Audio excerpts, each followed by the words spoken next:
This is the Frat House Sports Show.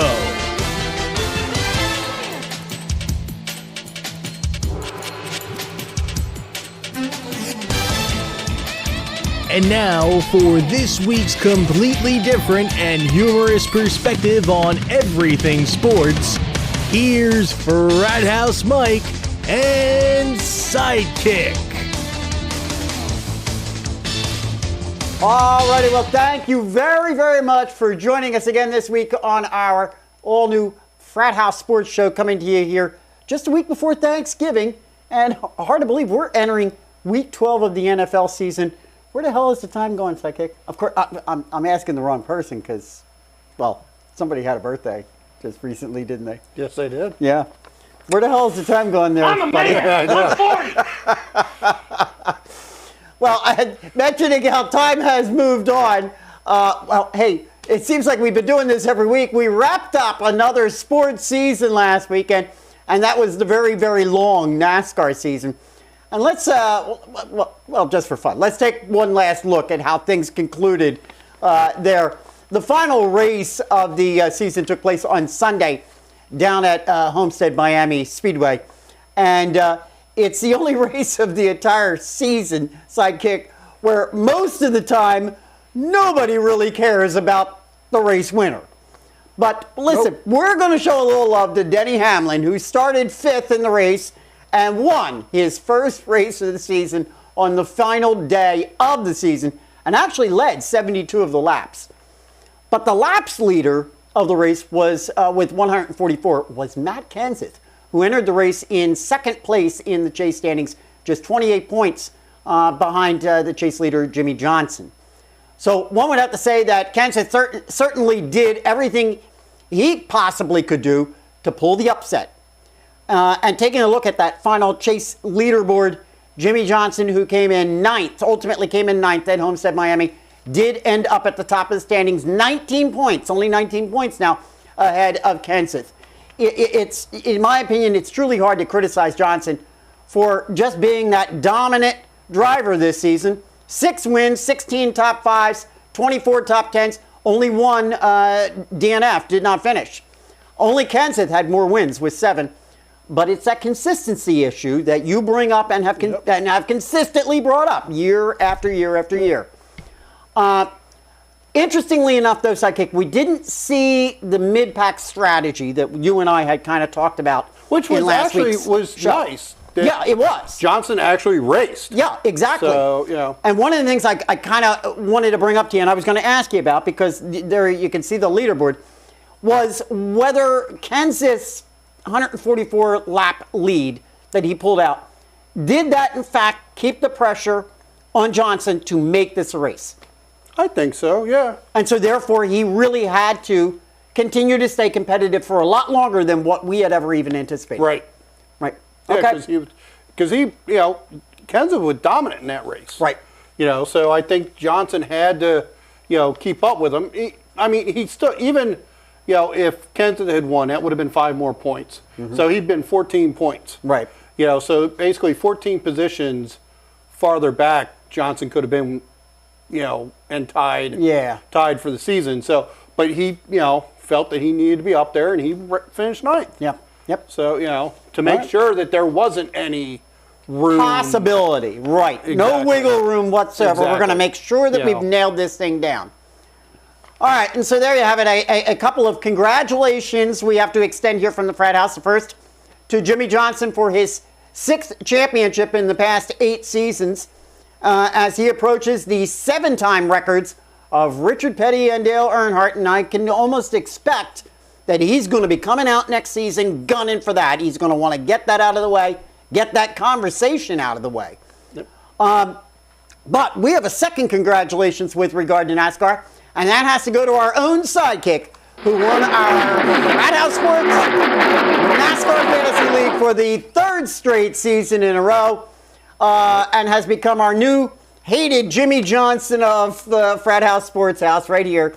Yep. I think you just became my personal hero. And there's nobody we love hating more than you. Thank you. Yeah, that was but this is why I do the fantasy picks every week.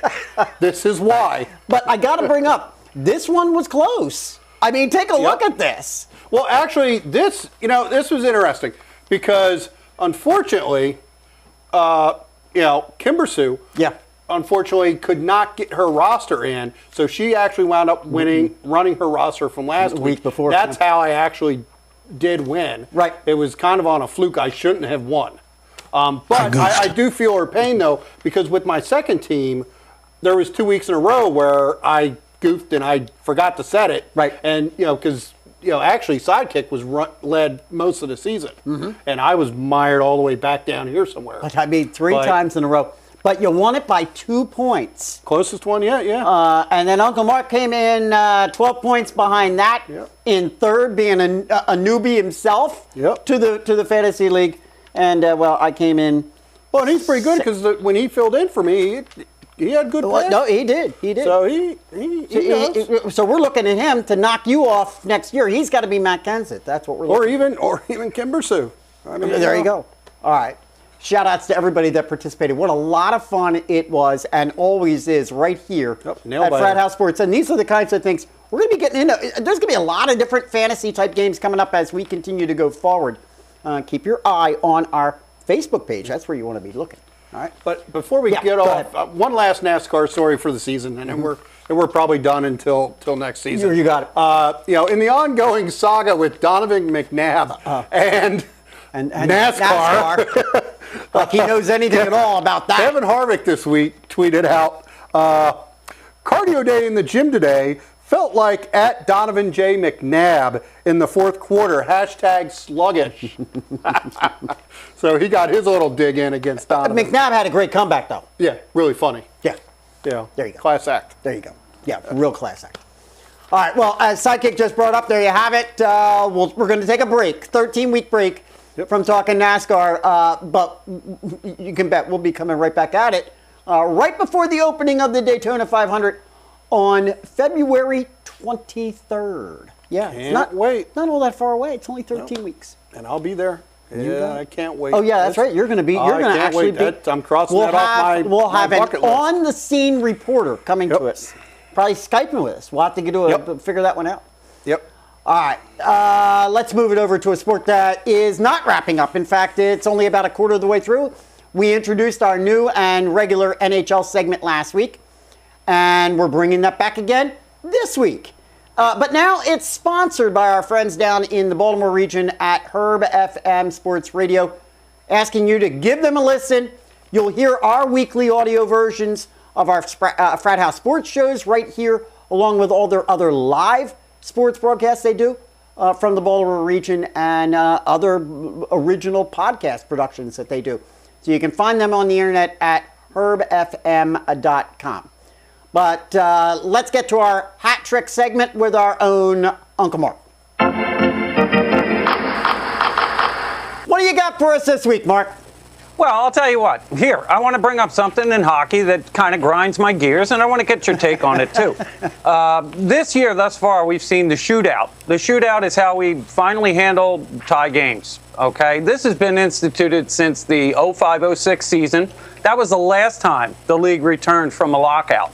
And initially, it was greeted with, this is something new. This is going to bring excitement. This is going to get the fans juiced. Well, I got news. The real jury has finally decided the verdict. Goalies have never liked it. The players are bored by it. And even the GMs this week, just last Tuesday, a week ago, at their meeting in Toronto said, you know what? There's way too much of this going on in our league. There's been 51 thus far in 130 contests. Wow. If you extrapolate that out, we're going to see like a 19% final shootout to be the verdict. And I don't know. I'm going to throw it out to you. I don't know what you think. This, I find, is an annoying premise to maintain at this point. I think it's stupid. Let's go to overtime. There was talk about it. Go to three additional minutes, go 2 additional minutes, make it a full 10 more minutes. Mm-hmm. But, what do we do? Go back to the original. Let's just have ties. Okay, well, let me throw a couple of things at you. Number one, I remember back when we came back from the strike, one of the things that you in fact praised to me, was the whole shootout, saying that it was a lot more like the old style. That is the original style of hockey. That's how they did it back then. Yet it sounds like you've changed your tune, or am I misinterpreting something from back in 2005? Oh, I think you're completely misinterpreting. Anything I liked about the game when it came back from into that 05-06, I liked the fact there was no more clutching. I liked the fact that we were going to kill the blue zone and playing that trap hockey system. Right. I thought that was a real return to the old original game. No, the shootout to me was never fun. And on top of which, when we look back to when you and I were youngsters, Mike, and Dave, you too, sidekick, when we were youngsters, that penalty shot thing was unique. Yeah. Now, it's every night almost, and it's very boring. I, for one, I agree with you. I don't like it.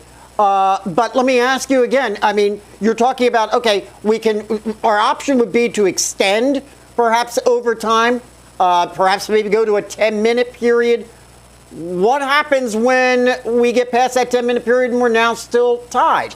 Well, I mean, at some point or another, I think in regular season, you got to call it. We can't have sudden death necessarily in regular season. No, without a doubt. And that's where the GMs left it. They're not sure what they're going to do. They're going to meet again in 2 months. And they're probably going to bring this right back up because it was kind of tabled, but it was something that was across the board discussed. Right. That, in fact, this has become just sort of a novelty that's lost all of its fun. Yeah. I don't know. Where do you stand on it? Well, see, I agree. Go back to the tie for regular season. I'm okay with that. I mean, I like it. You know, soccer's that way. It's not like there's other sports that aren't this way. Right. Just go back to the tie during a regular season. You get 1 point. Exactly, and that's how it used to be in the old NHL. The way Uncle Mark and I remember it. Right. Absolutely right. Listen, when you get to the playoffs, then institute a sudden death or an overtime period. Right. You know, or overtime period and then a sudden death. Yeah, I think if they were suddenly to go to a sudden death in regular season, it's going to take all the air out of the playoffs in some respect. Yeah, just leave it a tie, cut the game, move on. I say cut the game after 3 periods. I don't even see the need to necessarily go to an OT. Right, that's what I'm saying. Just end it at a tie. All right, well, it's interesting. Uncle Mark, I'm glad they're addressing it because obviously there's 3 of us right here that don't like it, and we're hockey fans. Absolutely right. Now let's go outside for a minute and listen. We're going to be joined by the NHL this year. There's a lot more outdoor hockey games, as you guys probably know. We do the Winter Classic.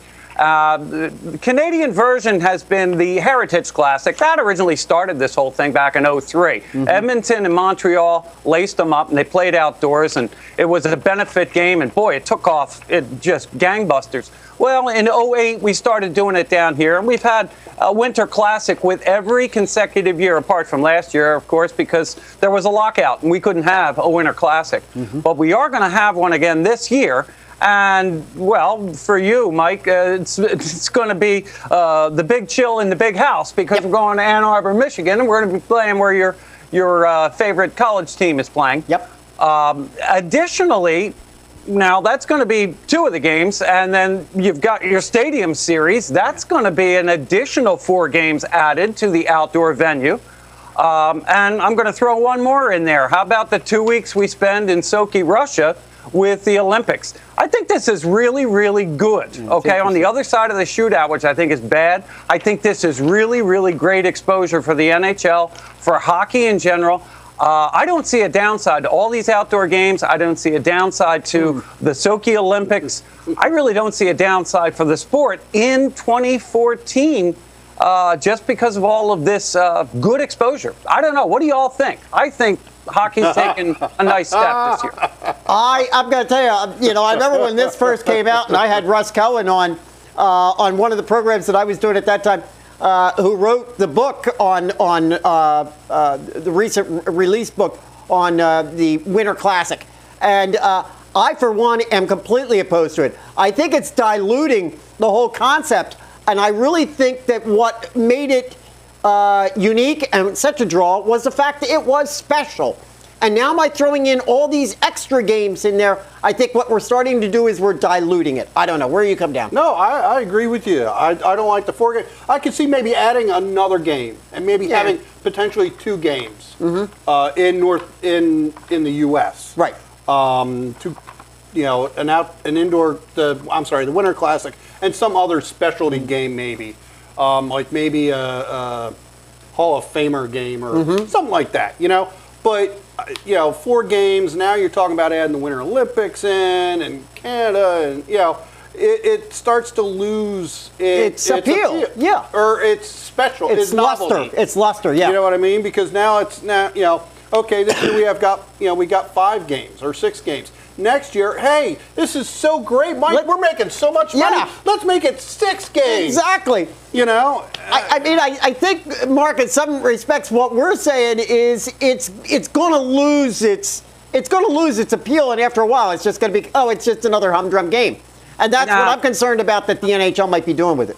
No, I dispute it only because I played the game. We played outdoors. Outdoors is a fun place to play the game. You are open to elements, obviously. But they're bringing in tremendous crowds. I mean, Ann Arbor, Michigan, Mike, you tell me, what's that stadium going to hold? Dear God, we're talking 90, 100,000 people. Yep. A blockbuster affair. Yep. I don't see a downside with it. I'm okay with it. Actually, a lot of the players, by and large, 60% of the players, 65% of the players that have joined in have said it was an experience they would repeat, that really there was no downside. And I don't think the fans lose out. Sure, but I don't know if they're going to want to be doing it every other week. Well, I don't think that's going to be possible. And, you're talking about Major League Baseball stadiums, outdoor football arenas. I mean, so you're not going to be able to extend it beyond probably what they're doing right now. And I just think this year we're saturated with some outdoor activity. I say get into it, have some fun with it. Mm-hmm. All right, what else you got? All right, last story I wanted to throw out there. We talk about all the rookies that are coming up, the phenoms, the 17s, the 18s, the 19-year-olds. Back in the day, we knew them as only Gretzky, and that was it. Now, of course, we have just wave after wave of youngsters coming in and a lot of tremendous talent. So I wanted to just flip that coin and let's give a shout-out to some of the oldsters. I mean, really oldsters that we remember coming in from draft days. So I'm going to tip my hat to 42-year-old Timo Solani. Yeah. Okay, still playing, right? Timo Solani was a first-round pick with, how about the Winnipeg Jets before, they have the new colors, before they went defunct and then came back. Going back to 1988 for Timo Solani coming in. Ray Whitney, another great old name. How about 41 years old? Ray Whitney came in with the San Jose Sharks in '91. He's playing with Dallas Stars in 2013. Sure, his numbers have dropped off, but I'll tell you what, as a class caliber guy and a leader in the locker room, bar none, I want that guy on my team right now. Yep. Jaromir Jagr, Martin Brodeur. Yep. There's a twin pack right now. They're both playing for the same team. New Jersey Devils. Yep. Both at 41 years old and both defying age just tremendously. Sergei Gonchar, one of the premier defensemen, still putting in miles for right now the Dallas Stars. He too came in with Washington in 1992. This is a young man's game, but we got a handful of guys right here. I say tip my hat right there because they're still lacing them up, getting out there, and playing a modern game. So, hey, go for it. I'm still watching them. And Jagr doesn't seem to be letting up. I mean, the guy's still as productive as ever. Yeah. Absolutely. And a journeyman. We've seen the guy move to 4 clubs over the last 6 years. So, you see your journeyman kind of in that middle of their career. Not this guy. He saved it all for the end, and he just keeps plucking them off. He probably wants to set the record for playing for the most teams before he's done. And listen, right there in the shadow of Mario Lemieux, 689 goals, one more, and he ties the great Mario, so not too bad. Well, and the thing about the older players playing, the younger players, it's stamina and stuff they've got some skill. Okay, they're phenoms. But the older players, it's purely a finesse game for them. Yeah. Yeah, they don't have the wheels that the younger guys have. They don't have all the stamina. They're not dropping gloves. But they're very smart about their game. Yeah. They've played enough. They know how to make the young guys miss. They know how to the finer points of the game. And that's what I like about the older guys playing, because it's almost art. With them. Great point. Wonderful point. There you go. All right, Mark, thanks very much. We'll catch up with you in a week or so. Absolutely. We'll blow the whistle on another hat trick. You got it. All right. Many thanks to our friends at Herb FM Sports Radio for bringing our regular NHL hat trick segment. But listen, here's what we got to do. We got to kick it over to the NFL and our favorite segment of the week.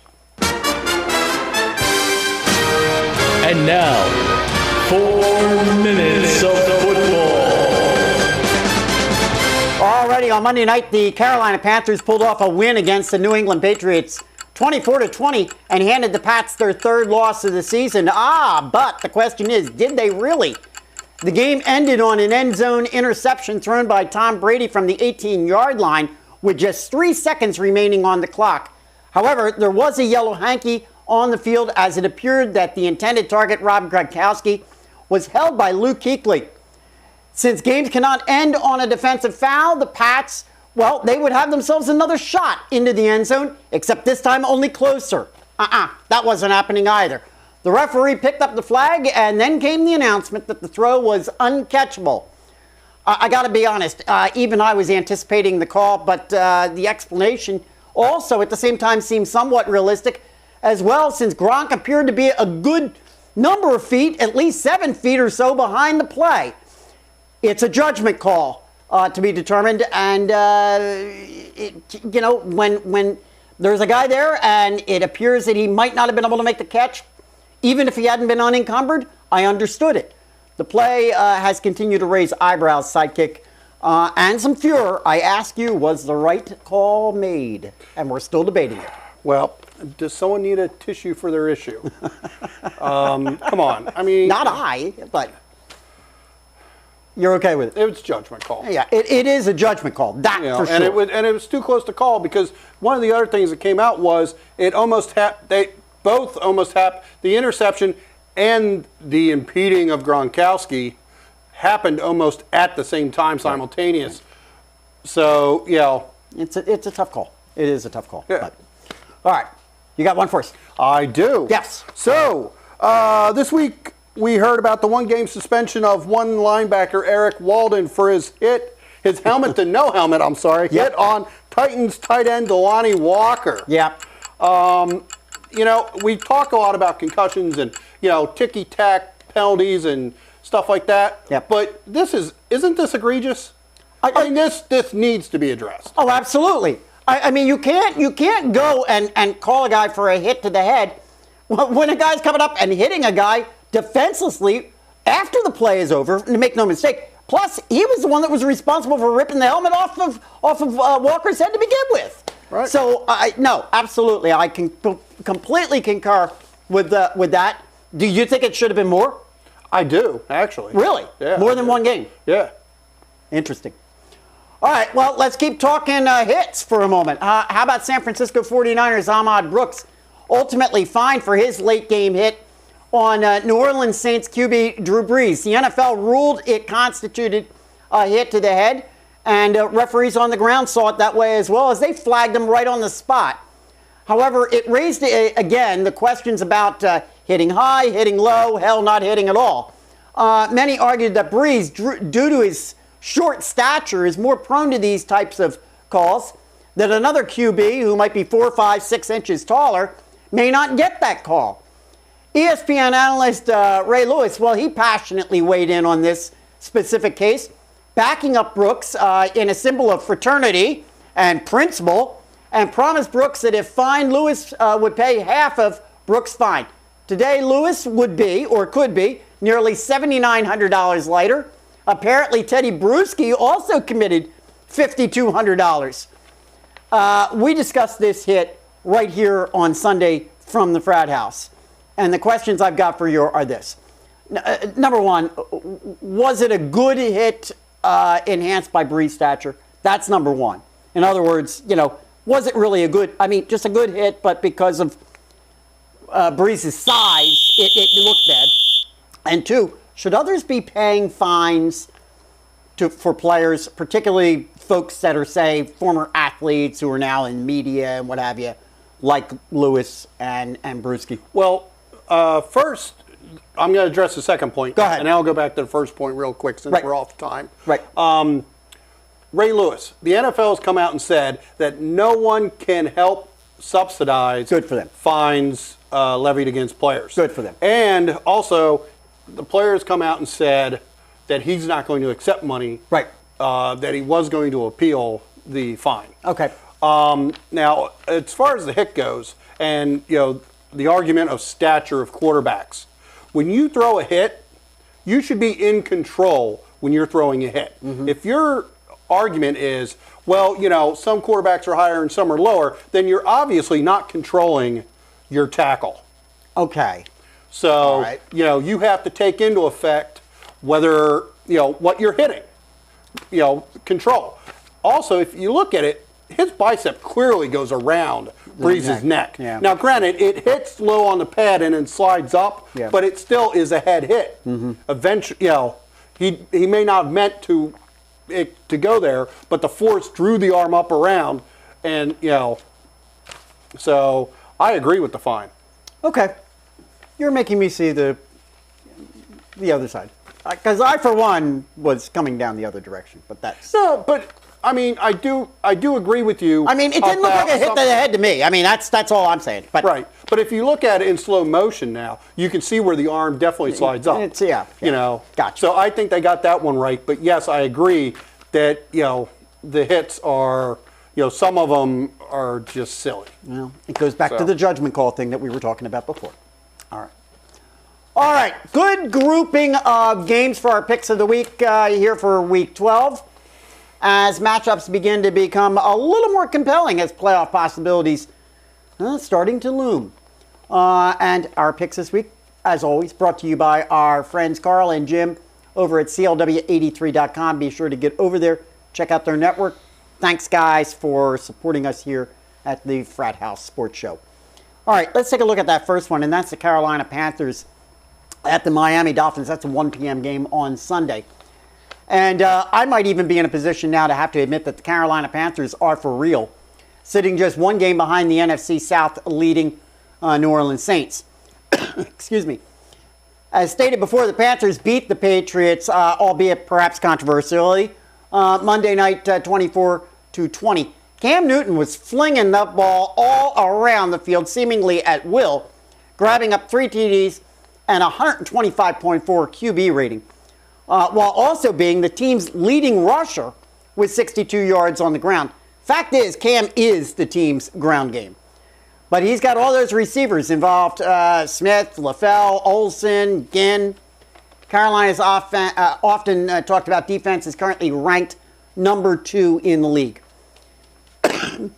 On the other side, the Dolphins got to 500 on the season, beating the up-and-down San Diego Chargers 20-16. Ryan Tannehill has quietly moved up the QB list in the league to number 13. Now that's above Flacco, Luck, Wilson, and Rodgers. This with Miami having the 31st ranked offense in the league. I don't know how you figure that one, but it seems to me the Dolphins need to get Lamar Miller more involved in the game, more than he had last week, 4 carries and 17 yards. Panthers right now are a 4.5-point favorite on the road. There's no way that this is going to be an upset, is it, Sidekick? I mean, could this be a trap game for the Panthers? I mean, really, just think about it. Well, I'm going Panthers for the second week in a row. The Panthers defense, as you point out, second in the league. Yeah. That's what's keeping them in these games. Well, you said it last week. You know what I mean? And I think that's what's going to keep them in the game this week. Yep. So I'm going with the Panthers. As much as listen, I don't make qualms about it. I'm a kind of a closet Dolphins fan. I like the Dolphins. So am I. But when you take a look at the numbers on paper, and I've been somewhat suspect about the Carolina Panthers, but when you look at the numbers on paper of the Miami Dolphins, they seem to be a fraud team, or at least, at the very least, a mediocre team. Got to go with Carolina as well. So, both of us on Carolina.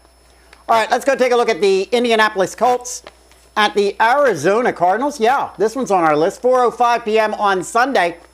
The Colts right now sit atop the AFC South with a 7-3 record, and that's a good thing, despite the fact, well, I don't know. It's a feel on my part. Andrew Luck has been, in my opinion, I'm not going to say mediocre. How about inconsistent? How about inconsistent? They beat the Tennessee. I know you were waiting for it. Not even a strictly pedestrian. You were waiting for it. They beat the Tennessee Titans last week, 30-27. But that was all in the second half and all on the ground, including a rushing TD from Luck himself. That's not to say Luck didn't pass the ball around. He certainly did. He hit 8 different receivers, led by Kobe Fleener. Is it too early to begin kind of chatting and speculating about the Arizona Cardinals, though? making the playoffs because they're currently 6-4 team.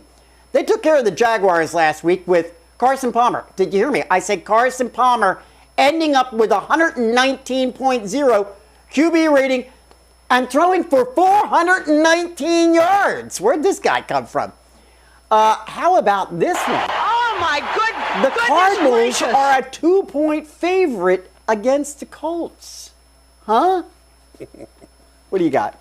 Well, I'm looking for Bruce Arians to exploit his knowledge of his former team this weekend as he leads the Cardinals to a narrow victory over the divorcing Colts. Wow. I'm not ready to buy the Cardinals one bit. I'm taking the upset. I'm going with the Colts on this one. All right, let's go take a look at our, I think we've called it the game of the week, huh? Denver Broncos at the New England Patriots. That's the 8:30 game on Sunday. Broncos right now are in sole possession of the AFC West, having won the game of the week from last week against the previously unbeaten Kansas City Chiefs 27-17. It's my quarterback. So the Broncos did so well in last week's that what the hell? Hey, we're just going to put them in the game of the week this week against the Patriots. Yeah, guess who picks the games? I asked for input. Broncos actually ran the ball more than I had anticipated last week. However, I think you can see that same sort of play again this week. A heavy dose of Moreno and Ball. Here's the worst news possible, though, in my opinion, for the Broncos. The Patriots lost on Monday. That's the worst news possible. We've talked about the league's 12th ranked quarterback, Tom Brady, and how it has just really appeared. He's kind of struggled a bit all season long.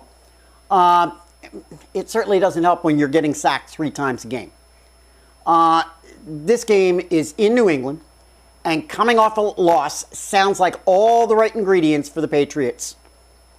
But Denver is a 2.5-point favorite. Where you got this one going? Crush. Should I go get you a towel to clean up? No. Where you got this one going? I just laid out all of the reasons why the Patriots should win. Don't be giving me that. Yeah, you're laying out all right. I just told you why. Well, caramba, okay? This is the game. This is going to be an awesome game to watch, which is why it's the late game. Okay. Again, for the second week in a row, though, I'm going to go against the Broncos because the Patriots know how to beat Peyton Manning. Yep. So I think, it's that big game mentality again. And I got a feeling there's going to be a surprise. Plus, I know we talked pre-show that you said that Julius Thomas is going to play. Yeah. But the reports are all pointing to, he hasn't practiced all week. Today was the first day he practiced, and that was very limited. So it's still up in the air whether he's actually going to start the game. But with all due respect, with Julius Thomas being in or being out is not going to be the difference to whether Denver wins or loses. Let's get that one straight. No, but he's a big weapon, though. Well, sure. But here's my biggest concern. The Patriots losing 2 in a row. All right, that's my biggest concern. I have said that right here on this show for the better part of 2 seasons.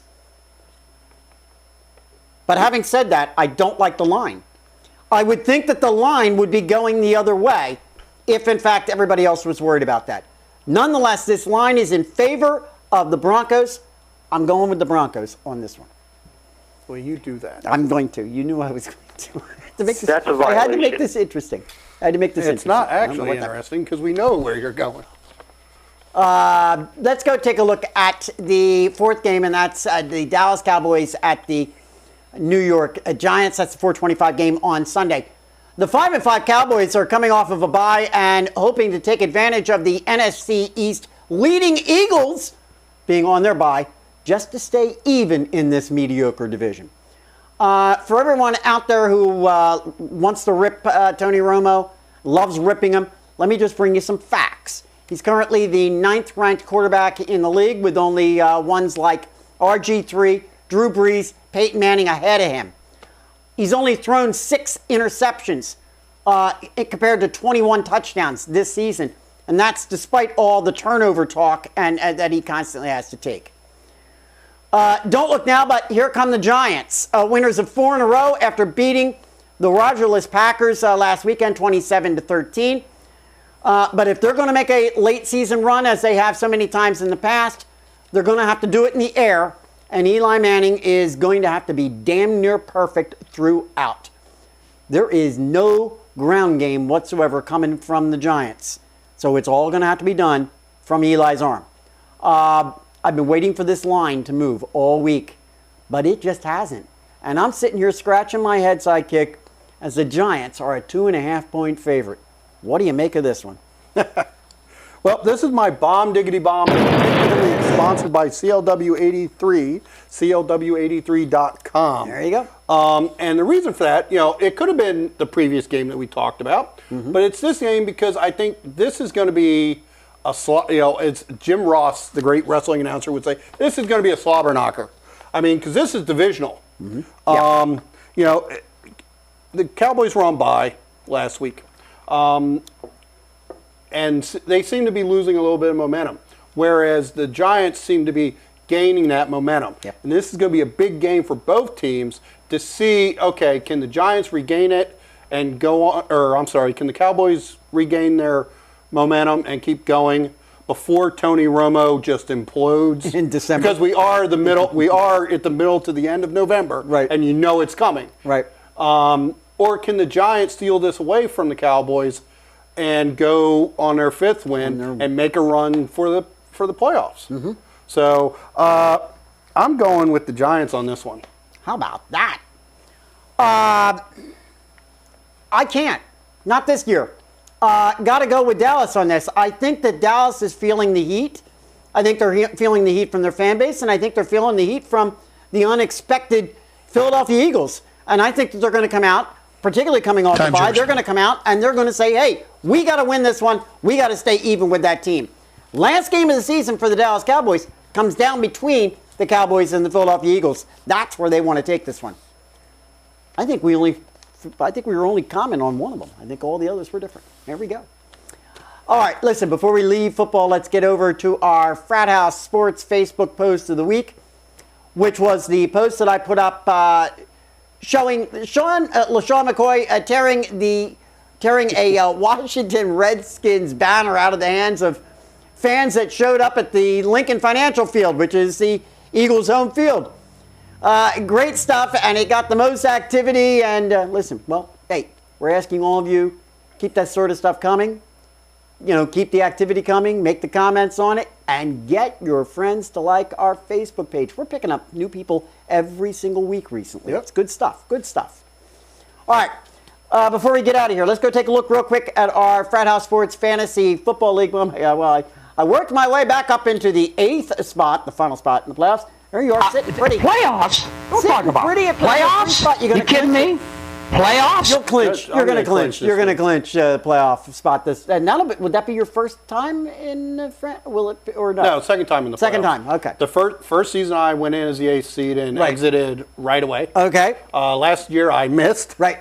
And so this year you'll get back in there. Yeah, and with a high seed too. All right. So there you have it. 2 weeks left in our Frat House Sports Fantasy Football League. All right, one more thing I'm going to ask you. Make sure, please, that you're checking us out over at frathousesports.net. All right, get over there, check that out as well. All right, and while you're there, if you go out and just check that out, up at the top it says, follow us on Facebook. And all you got to do is hit the like button there, and you've done 2 things at once. How do you like that? Hey, make it real easy. Multitasking. We're making it real easy. Can we make this any easier? Just take people over, walk them right to the computer. Yep. All right, we'll be coming back to you next week, the night before Thanksgiving, so we'll be here a day earlier next week. All right, in the meantime, hope you enjoyed it. You know what you got to do for us? You got to keep us real. You got to keep us live. You got to keep us going. We'll see you next week.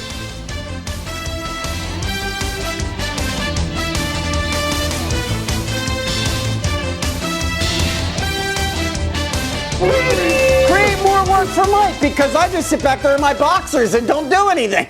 Well, you drink beer. Oh, man. I'm looking for the least possible amount of responsibility. Yeah, okay. I can't get a... Come on. Anyhow. Look at that. Yeah. Champion. Yep. Look at that. Holy nightmare. At the 7th, I'm on the board at the end. Our 2 hated, wins in a row to get on the board. our Frat House Sports hated Mr. Insignificant. Jimmy Johnson. Jen's in town. Our Jimmy We're all Johnson of the Frat House Sports League. There's a reason why I do the fantasy picks every week. Oh, we'll let you throw that one in there. Okay, you're killing me with this. Oh, don't break your arm. I think you just became my personal hero. All right, from there we will head Oh, over. Barry Horowitz. We will head over and introduce our NHL segment, and we're going to get into that. But hey, a little switch up here. The NHL segment is now brought to you by our friends at herbfm.com. And let's get out to our Hat-Trick segment. Boom, that's where you want to bring it in. And because then we're going to take a break.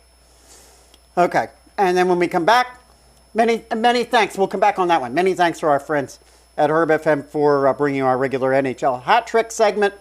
All right, and let's kick it over to the NFL and our favorite segment of the week. Boom. Okay.